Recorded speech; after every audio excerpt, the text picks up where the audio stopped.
आज सुन्नियों की किस्मत में ये मीलाद की जो घड़ी आई है, सबसे पहले तो मैं गुजारिश करूंगा कि अल्लाह के नबी सल्लल्लाहु ताला अलैहि वसल्लम की बारगाह में वो खिराज अकीदत पेश करो कि ये तारीख बन जाए, बल्कि इस्लाम की तारीख का एक अजीम हिस्सा अभी इस साल आपको मिलने वाला है। पूरी इस्लामी तारीख में ये तारीख बनने जा रही है कि 1500 सालाना जश्न ईद मिलादुन नबी अल्लाह ने हम गुनहगारों को अता फरमाया है। और ये किस्मत नहीं है तो और क्या है मेरे अज़ीज़ों। लेकिन साथ में ये भी मैं आपको बता दूं कि हुजूर पाक सल्लल्लाहु ताला अलैहि वसल्लम की मीलाद की खुशी क्या ये कुरान और हदीस से साबित है भी कि नहीं है, क्योंकि अभी ये 10 दिन बचे हैं 12वीं शरीफ को। एक बात कान खोल करके सुन ले, मैं कुरान और हदीस की दलाइल की तरफ आता हूं बाद में, लेकिन एक बात वजाहत के साथ कहता हूं। हुजूर पाक सल्लल्लाहु ताला अलैहि वसल्लम की विलादत बासआदत 12 रबीउल अव्वल शरीफ को हुई। असह रिवायात और अरजह रिवायात के मुताबिक हर साल हुजूर की विलादत की खुशी हम 12 रबीउल अव्वल को ही मनाएंगे, अगरचे किसी और की तरफ से, डिपार्टमेंट की तरफ से या पुलिस वालों की तरफ से जुलूस किसी और भी दिन निकलता हो, 12 रबीउल अव्वल को 12वीं ही होगी।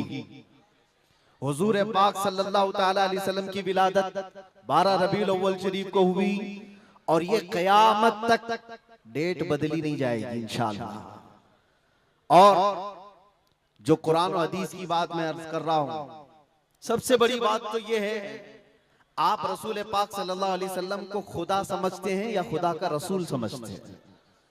खुदा का रसूल समझते हैं तो फिर मीलाद मनाओ, इसलिए कि खुदा की मीलाद नहीं हो सकती। खुदा की मीलाद नहीं हो सकती क्योंकि अल्लाह के बारे में अकीदा क्या है हमारा? लम यलिद वलम यूलद, वो ना किसी से पैदा हुआ ना उससे कोई पैदा होगा। अल्लाह किसी से पैदा नहीं हुआ और अल्लाह के पैदा होने की कोई तारीख नहीं बनाई जा सकती, उसकी मीलाद नहीं हो सकती। और रसूल पैदा हुए हैं 12 रबीउल अव्वल शरीफ को। आपकी माँ भी है और आपके बाप भी हैं और आपसे भी लोग, आपसे भी बच्चे पैदा हुए हुजूर पाक सल्लल्लाहु अलैहि वसल्लम से। तो हम पूरी दुनिया में हुजूर की मीलाद मना करके शिर्क को तोड़ने वाला अमल करते हैं, शिर्क को तोड़ने वाला अमल करते हैं। कोई हमारी तरफ जो शिर्क का फतवा देता है उसे कान खोलकर सुन लेना चाहिए। मीलाद मनाकर हम बताते हैं हम मोहम्मद अरबी सल्लल्लाहु अलैहि वसल्लम को खुदा नहीं समझते बल्कि खुदा का रसूल समझते हैं। अगर खुदा समझते या खुदा के बराबर समझते तो हुजूर की मीलाद कभी नहीं मनाते, क्योंकि अल्लाह की मीलाद नहीं मनाई जाती तो हम रसूल की भी मीलाद नहीं मनाते। दोनों को अगर बराबर समझते नहीं, हम सुन्नियों का अकीदा ये है, मैं मानता हूँ अक्ल वालो मेरा मोहम्मद खुदा नहीं है, मगर दिलों में ये नक्श कर लो कि वो खुदा से जुदा नहीं है। यह हमारा है। रसूल करीम सल्लल्लाहु ताला अलैहि वसल्लम की मीलाद मनाना शिर्क को तोड़ने वाला अमल है, शिर्क को खत्म करने वाला अमल है। और आपको एक बात ये भी बता दूं, हुजूर अकरम सल्लल्लाहु ताला अलैहि वसल्लम की विलादत जिस दिन हुई थी पूरी कायनात में बहुत कुछ तब्दीलियां आई थी, जो सही रिवायात में मौजूद हैं। बहुत तब्दीलियां आई थी। अरब उस वक्त जो रेगजार था, सहरा था, सब्जा देने लग गया, बारिशें बराबर होने लग गई। अरब में आज भी बारिश नहीं होती है, साल में 2-4 बार बारिश के खतरात गिर गए, अलग बात है। मौसम बाज़ाब्ता जैसे बारिश का यहाँ होता है नहीं होता। लेकिन जिस साल हुजूर पाक सल्लल्लाहु अलैहि वसल्लम की विलादत होने वाली, अरब में सब्जे उगने लग गए या बारिश होने लग गई है। और उस साल जो हालात की तब्दीली थी, मुल्क शाम में एक नदी जो सूख चुकी थी वो अचानक जारी हो गई, पानी भर आया। और एक नदी जो हमेशा बहती वो अचानक सूख गई। एक आतिश कदा था 1000 साल से जिसकी आग को बुझने नहीं दिया गया था ईरान के नुजूमियों ने, आतिश परस्तों ने, अचानक वो आग भी गुल हो गई। एक ही दिन में सब चीजें हो रही हैं। और कायनात में ये जो बड़ी बड़ी तब्दीलियां हुई थी, उस दिन एक और तब्दीली, बुत सारे औंधे मुंह गिरे हुए थे। जो 12 रबीउल अव्वल शरीफ का दिन था, ये सही रिवायात से मैं बता रहा हूं, बुत औंधे मुंह गिरे हुए। लेकिन एक बहुत बड़ा मसला हुआ था जिसकी तरफ इमाम अहले सुन्नत फाजिल बरेलवी रहमतुल्लाह ताला अलैह अपने शेर में इशारा करते हुए फरमाते हैं, क्या एक बहुत बड़ी तब्दीली ये हुई थी कि मुल्क फारस का जो बादशाह है किसरा, उसका किला इतना मजबूत था कि उसकी हिफाजत के लिए 1 लाख फौजी खड़े रहते थे, सिर्फ किले की हिफाजत के लिए। और वो किला इतना मजबूत कि उनका दावा था, उनका चैलेंज था कि इसको कोई तोड़ नहीं सकता, इसको मिटा नहीं सकता। लेकिन 12वीं शरीफ का दिन या सुबह के वक्त अचानक किले के अंदर जलजला आया और दीवार फट गई, और ऐसी फटी कि उसमें से एक आदमी जा सकता है, आ सकता है। आज भी वो शकशुदा दीवार के साथ किला मौजूद है इराक में, जिसको किलातुल किसरा कहा जाता है आज भी। अब आप अंदाजा करें 2000 साल से वो किला आज तक मौजूद है, तो उस वक्त कितना मजबूत रहा होगा। उस वक्त किले के अंदर जलजला आया और तख्त उलट गया, दीवार में दरार पड़ गई। वो दरार आज भी मौजूद है। बादशाह हैरान और परेशान। दूसरे दिन सारे नजूमियों को बुलाया गया और पूछा गया कि ये क्या माजरा है कि इतना मजबूत किला कैसे ये टूट गया, या इसकी दीवार में शगाफ कैसे आ गई है। तो सारे नजूमियों ने अपने इल्म के मुताबिक जो नतीजा निकाला, बादशाह से कहा दर हकीकत ये जलजला आम जलजला नहीं है, ये तेरी दीवार का टूट जाना ये आम सी बात नहीं है। हमारा इल्म ये बता रहा है कि इस रुए जमीन पर अल्लाह का कोई नबी पैदा हुआ है जो तेरी सल्तनत को खत्म करने वाला है। एक बच्चा अरब में ऐसा आया है, आई नई हुकूमत, सिक्का नया चलेगा, आलम में रंग बदला, सुबह शबे विलादत। उस दिन जो हुआ था उसको इमाम अहले सुन्नत क्यों फरमाते हैं, वो एक दिन की बात है ना। हुजूर की विलादत हुई, फारस के किले में क्या हुआ, जलजला आया। हुजूर की विलादत इधर मक्का में हुई और मुल्क फारस में जलजला आया और किले के अंदर दरार आई। अब सुनो, आला हजरत कहते हैं हश्र तक डालेंगे हम पैदाइश मौला की धूम, यानी कयामत तक हम रसूलुल्लाह की मिलाद का जिक्र धूमधाम से मनाएंगे। इसका असर क्या होगा, फारस में तो देखा था किले में जलजला आ गया था, हुजूर के पैदाइश के जिक्र से ही किला हिल गया था। अब हम जब जब जिक्र करेंगे मिसले फारस नजद के किले गिराते जाएंगे, मिसले फारस नजद के किले गिराते जाएंगे।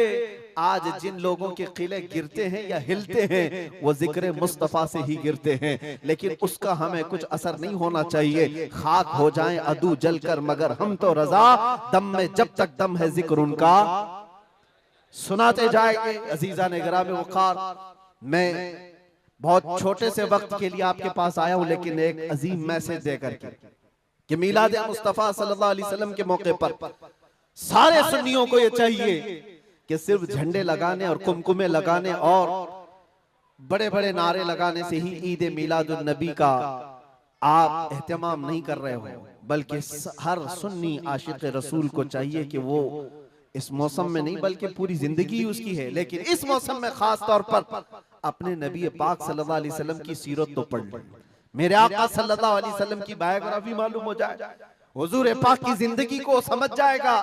तो मेरे अजीजों, ये हवाओं के झोंकों से उसका कभी कुछ बाल बेका नहीं हो सकता। जो नबी पाक सल्लल्लाहु अलैहि वसल्लम को पढ़ा हुआ है वो तूफानों और आंधियों में अपना मजहब नहीं बदल सकता, वो लोगों की लालच पर अपना दीन का सौदा नहीं कर सकता।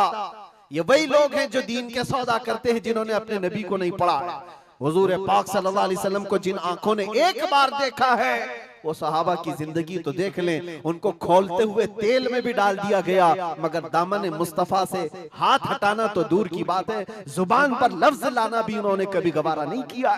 जानते हो 3 भाई थे, ये कलयुगी में एक हिकायत लिखी हुई है, 3 सगे भाई थे, एक ईसाई बादशाह ने गिरफ्तार कर लिया। तीनों जवान थे, 20 से 30 साल के बीच में, और बादशाह ने कैद करके उनको सबसे पहले क्या कहा, तुम अपना दीन बदल लो, धर्म परिवर्तन कर लो, मोहम्मद अरबी सल्लल्लाहु अलैहि वसल्लम के जो कसीदे गाते हो छोड़ दो। लेकिन देखो, याद रखो, उसमें से जब बादशाह ने ये बात रखी तो उन्होंने कहा नहीं, हमारा दीन इतना सस्ता नहीं है कि हम तुम्हारी कैद में आते ही बदल डाले। उसने कहा अगर तुम बदल लोगे तो मैं तुम्हें अपने वजारत में सिपाहियों में बड़े मनसब पर रखूंगा। नहीं माना, ठुकराया। बादशाह ने क्या कहा, इसकी सजा तुम्हें भुगतने के लिए तैयार रहनी होगी। तैयार। बहुत बड़े एक कढ़ाई में तेल को लाकर खोलते हुए तेल में उसमें से सबसे बड़े भाई को डालने का हुक्म दिया। बादशाह ने जैसे हुक्म दिया, जल्लाद आया और उन 3 भाइयों में से एक को उठाया और खोलते हुए तेल में डाल दिया। अंदाजा करो, मोमबत्ती पर अगर तुम्हारी उंगली भी लग जाए ना तो चमड़ी जल करके निकल आए, और पता नहीं कितने दिन तक इसकी जलन आपको होती रहे, लेकिन एक पकते हुए तेल में डाला जा रहा है। डाल दिया, जिस्म पूरा चरमरा गया। थोड़ी देर गुजरी, 2 भाई और मौजूद, दूसरे को बुलाया गया, देखा तुम्हारे भाई का हश्र क्या हुआ है, तुम अगर बादशाह की पेशकश को कबूल कर लो तो शायद तुम्हारी जान बच सकती है। दूसरे ने मुस्कुराया और कहा, वही शायद उनकी ही जुबान थी जो बरेली से यूं आती है, जिंदगी ये नहीं किसी की किसी के लिए, जिंदगी है नबी की नबी के लिए। मेरे बड़े भाई को जलाने के बाद अब तो तुमने और भी मुश्किल कर दिया है फैसला। मैं इस बात के लिए तैयार हूं कि इससे बड़े तेल में भी मुझे डाला जाए, लेकिन जुबान पर मेरे मुस्तफा के दामन को छोड़ने वाली बात कभी नहीं ला सकता। दूसरे भाई को भी उठाया गया और खोलते हुए तेल में डाल दिया। 2 भाइयों की शहादत हो गई जगह पर ही। वो तेल में डालना जुबान पे अल्फाज हो सकता है, आसानी से हम बोल रहे हैं और आप आसानी से सुन रहे हैं। प्रैक्टिकल जिसके साथ होगा वो अंदाजा कर सकता है दर्द और कर्ब किसको कहते हैं, शिद्दत की तकालीफ किसको कहते हैं। मेरे अजीजों, तीसरा जो नौजवान था वो बहुत ही कम उम्र का था, 22 से 23 साल का होगा। बादशाह का जो वजीर वहां पर था, उसने देख करके बादशाह से कहा, इस लड़के को मेरे हवाले कर दीजिए, मैं इसको बदल करके लाऊंगा, मेरा चैलेंज है। क्यों, जान इसकी भी ले लेंगे, मैं इसको बदल करके लाऊंगा। इतने मजबूत लोग कैसे हो सकते हैं अरब के कि खोलते हुए तेल में इनके भाइयों को डाला गया, तब भी ये बदल नहीं रहे। 2 को मरते हुए, अरे यहाँ एक को डंडा पड़ते हुए देखकर सारे भाग जाएं, और ये 2 को जलते हुए देख करके भी टस से मस नहीं होते। कैसा अकीदा है, कैसा तसल्लुब है इनका। बादशाह ने कहा, किस बात पर तुम्हें यकीन है कि इसको तुम बदल लाओगे। उसने कहा, मुझे भरोसा है, आप मुझे दीजिए 1 महीने का टाइम, इसको बदल कर न लाऊं तो फिर मुझे आप जो सजा दे। बादशाह ने कहा, ठीक है, ले जाओ। तीसरे को खोलते हुए तेल में डालने की बजाय बादशाह ने अपने वजीर के हवाले कर दिया। और दुनिया देखो, वो मेरे अजीजों याद रखो, आशिकाने मुस्तफा से 2 इम्तिहान हर जमाने में होते रहेंगे, आज भी हो रहे हैं और होते रहेंगे। पहला इम्तिहान, मौत से डरा करके तुम्हारा दीन छीन लिया जाएगा। मौत से डरा करके ये हो जाएगा, वो हो जाएगा, तुम्हें ये कर दिया जाएगा, वो कर दिया जाएगा। मौत का डर, खौफ तुम्हारे कदमों में डगमगाहट लाने के लिए लाया जाता है। अगर मौत से नहीं डरता कोई आदमी तो उसके साथ दूसरा पेंतरा क्या खेला जाता है। ये दुनिया का दस्तूर है, हमेशा से जब देखती है दुनिया के ये मौत से डरता नहीं है तो फिर इसको औरत और दौलत की लालच से खरीदने की कोशिश की जाती है। ये 2 चीजें ऐसी हैं जो अच्छों का सौदा कर जाती हैं। बहुतों ने अपना ईमान सिर्फ शबाब पर बेच दिया है, हुस्न शबाब को देख करके। औरतों के दिल दादा हुए या दौलत के दिल फरेब हो गए और उन्होंने अपना दीन का सौदा कर लिया है। नौजवानों, याद रखो, तुम्हारी जिंदगी में अगर ये 2 इम्तिहानों में से कोई इम्तिहान आए तो अपने नबी पाक को याद कर लेना, हुजूर को याद कर लेना, और अल्लाह के नबी सल्लल्लाहु अलैहि वसल्लम की बारगाह में ये इस्तिगासा कर लेना कि मेरे आका, बड़ा सख्त और कठिन वक्त आया है। दुनिया मौत से डरा करके कभी मेरा ईमान छीनने की कोशिश कर रही है, अगर उससे मैं नहीं डगमगाया तो दुनिया मुझे हुस्न शबाब की लालच दे करके अपनी तरफ लेना चाहती है। अब उस वजीर ने क्या किया, उस छोटे से नौजवान लड़के को अपने घर ले गया और उसकी बेटी थी जो निहायत हसीन और जमील, बहुत खूबसूरत लड़की उस वजीर की थी। अपनी बेटी को बुलाया और कहा, बेटी तेरे लिए एक काम देता हूँ, 1 महीना हमको मिला है, इस नौजवान को अपनी मोहब्बत में, अपने हुस्न जमाल में लेकर के आजा, बादशाह सलामत से जो इनाम चाहे तुझे ला करके दे दूंगा। अपनी लड़कियां आशिकाने मुस्तफा को खरीदने के लिए कल भी भेजे जाते थे, आज भी भेजी जा रही है। हो सकता है बहुत सारी जगहों पर जो हमारे लोग मुर्तद होते जा रहे हैं, वो जो बच्चियां आज अपने दीन और ईमान का सौदा करके भागती हैं किसी गैर के साथ और कहीं जा करके शादियां रचाती, वो ये समझती हैं कि ये कॉमन सी बात है। वो दीन बेचने वाले लोग हैं, उनका हिस्सा दीन इस्लाम में कुछ नहीं। कल क़यामत के दिन देखना, तुमने अपने नफ्स की खातिर एक गैर मुस्लिम के साथ भाग करके निकाह किया, चाहे वो बेटी हो कि बेटा हो, अपने दीन से सौदा किया है और गद्दारी की है, कल क़यामत के दिन मुंह तो अल्लाह को दिखाना है। हुजूर की शफाअत के बगैर तो कुछ होना नहीं है। देखना हश्र में जो हुजूर पाक सल्लल्लाहु तआला अलैहि वसल्लम के साथ तुम खड़े रहोगे कि हम खड़े रहेंगे, वो वक्त आने वाला है। उस नौजवान के साथ क्या हुआ, वजीर ने अपनी बेटी तो लगा दी, अल्लाह की पनाह मेरे अजीजों, हुजूर पाक का इश्क का एक कतरा भी जिसके दिल में आता है, ऐसी चीजें उसके पांव को नहीं डगमगाती, ना कभी उसका ईमान खरीद सकती हैं, ना उसके दीन का सौदा कर सकती हैं। वो लड़की रोजाना आती, रात के वक्त बैठ जाती, और ये नौजवान जैसी महसूस करता मेरे कमरे में अकेले तन्हा रहने के बावजूद वजीर की खूबसूरत हसीनो जमील बेटी, जिसके निकाह के पैगाम बादशाहों के औलाद से आया करते थे, शहजादे निकाह का पैगाम भेजा करते, वो लड़की मेरे पास आकर बैठ जा रही है। नौजवान क्या करता था, मुसल्ला बिछाया और सजदे में गिर गया। जब तक वो उठती नहीं थी ये सर उठाता नहीं था। ये रात भर के सजदे इसके इसी तरह रहते, वो ऊँगती रहती, देखती रहती, इंतजार करती रहती और थक करके वापस चली जाती। महीना गुजरने को आया था मेरे अजीजों, उस नौजवान ने आंख भरकर एक बार देखा भी नहीं, और वो थक हार करके महीना खत्म होने के बाद उस नौजवान को मुखातब करके कहती है, ऐ नौजवान एक बार मेरे हुस्न को देख तो ले, मुझे देखने के लिए बादशाहों के बेटों की भी कतार लगती है, कई बड़े बड़े लोग पैसों के अंबार लगा सकते हैं मेरे हुस्न को देखने के लिए, एक तू है कि मैं आता हूं तो मुसल्ले पे गिर जाता है, उठ एक बार देख तो ले, मुझे अल्लाह ने कैसा हुस्न दिया है, कैसा जमाल दिया है, एक बार देख तो ले। उस नौजवान ने आंखें झपकाए बगैर, पलटे बगैर जवाब दिया कि ऐ खातून तू अपना ये हरबा इस्तेमाल करना बंद कर दे, ये तेरा काम मुझ पर चल नहीं सकेगा। वजह यह है जिन आंखों में एक बार जमाले मुस्तफा बस चुका हो, उसको दुनिया का हुस्न कभी धोखा नहीं दे सकता, दुनिया का जमाल उसे खरीद नहीं सकता। वो खातून उठ गई और जवान की इन बातों से उसके दिल पर ऐसा वलवला तारी हुआ। वो खातून कहती है, ऐ नौजवान खड़ा हो जा, मैं तुझे खरीदने नहीं आई, मैं तुझे अपनी दामे फरेब में फंसाने नहीं आई, उठ जा, अब मेरी एक अर्जी सुन ले। नौजवान उठा और पूछा क्या अर्जी है। कहती है कि मैं अब तेरी मोहब्बत में गिरफ्तार हूँ, मैं चाहती हूँ कि तू मेरे दीन में ना आ, बल्कि तू अपने दीन में मुझे दाखिल कर ले।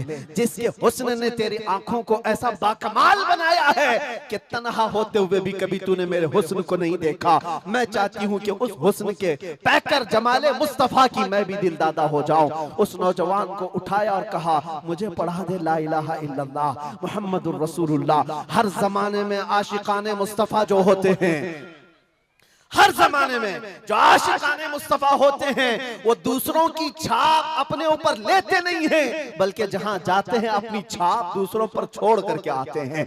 यही होती है जिंदगी आशिकाने मुस्तफा की। उस नौजवान ने उसे कलमा तैयबा पढ़ाया और उस खातून ने कहा, चलो यहाँ से निकलो, कुफरिस्तान से निकल करके हम निकाह करते हैं और साथ जिंदगी गुजारेंगे।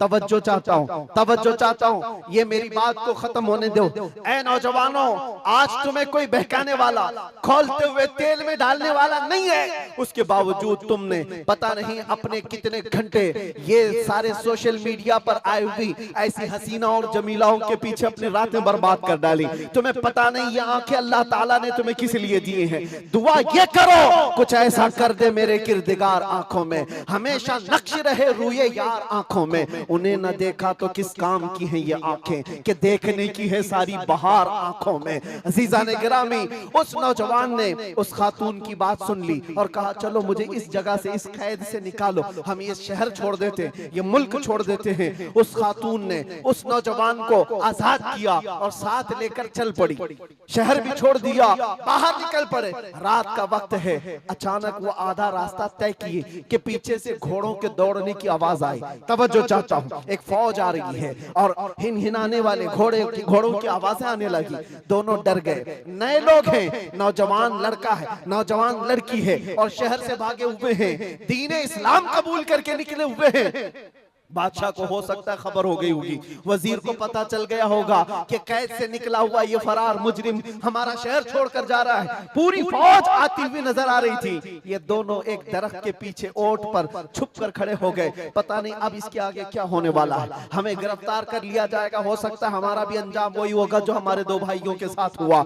लेकिन इत्तेफाक की बात है, वो घोड़े करीब से करीब आते गए, वो फौज करीब आ गई, और जब आ गई तो करीब आकर वो फौज रुक गई। इन्होंने देखा नहीं ये फौज कौन थी, ये लोग कौन थे। दरख्त के पीछे छुपे हुए हैं नौजवान और वो दुशीजा।